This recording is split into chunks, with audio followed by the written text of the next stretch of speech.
Okay, so I had a couple people that asked me how to clean a pug's face, and I tell them, get non-scented baby wipes, that sort of thing, and just clean them. It seems to be a little difficult for some people, or challenging. So I have 4 of them, and I'm going to probably start with the least challenging dog first, which is Miss Angel. She's perfect. I love this dog. Come here, sweetheart. She's deaf, so sometimes she looks a little nervous, but she's a good girl. Yes, she's a good girl, aren't you? Okay, so basically all you do is take a non-scented baby wipe, and like anybody, you wouldn't want water on your face, and you just get into this crease, and you're going to pick up a lot of dirt and junk and debris. Sometimes you'll feel that there's really a lot of crust buildup in there, especially if they have weepy eyes. And you can see all of the gunk that you get out of there. And just kind of wash her face. Yes, I know. It was the worst. So, it's pretty easy. Lucy is behind me. You probably hear her more than see her. She's the smallest of my pugs, but she has a really flat face. Come here, sweetheart. I know. She's a very, very flat face, even for a pug. You see a side profile of her. There is like nothing there compared to Angel.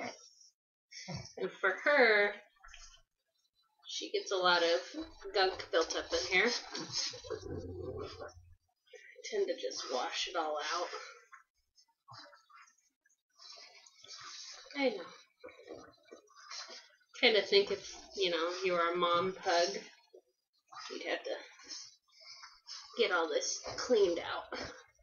You wouldn't want your kid walking around with a dirty face. I clean Lucy's face pretty much daily. So hers isn't nearly as bad as like Angel's was. You can kind of see that. Girl. And she doesn't bite normally.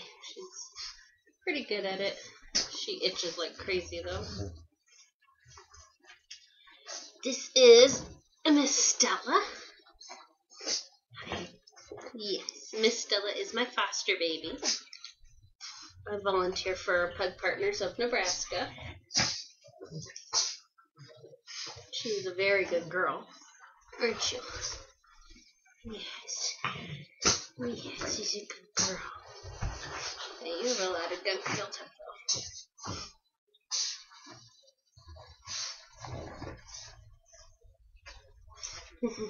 Does it feel good? Does it feel good to get that off of there? I bet it does. Come here.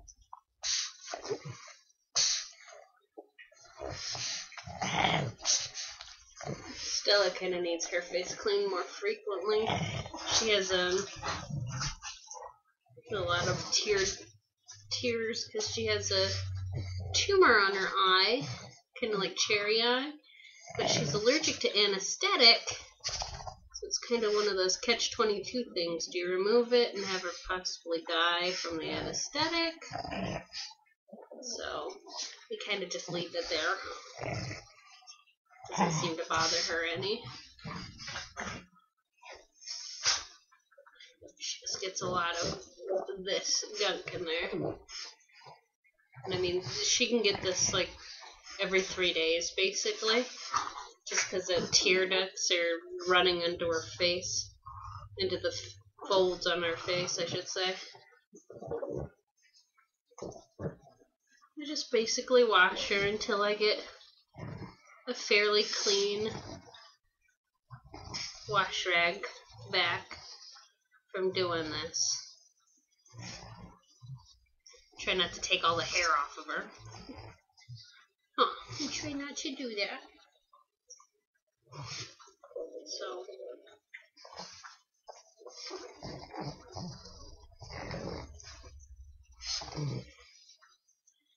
does fairly well at this.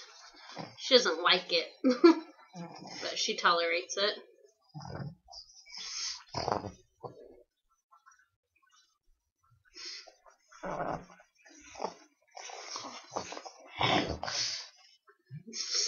Alright, go on. Come here.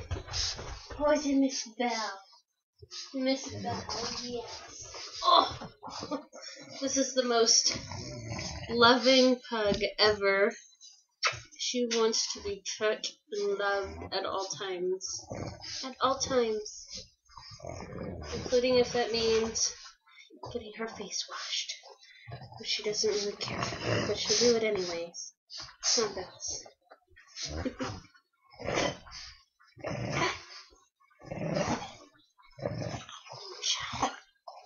Oh, such a good girl. You should love her. You can even clean their ears with this. I normally do hers. She has pretty big ear canals for a pug. Pugs normally have very closed off ear canals, but Belle's kind of the lucky one in the group. Although she's the fattest.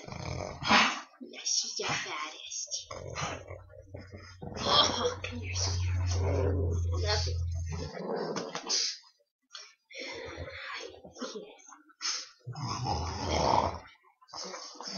I know. Abuse. It's abuse, I can tell. You don't want that.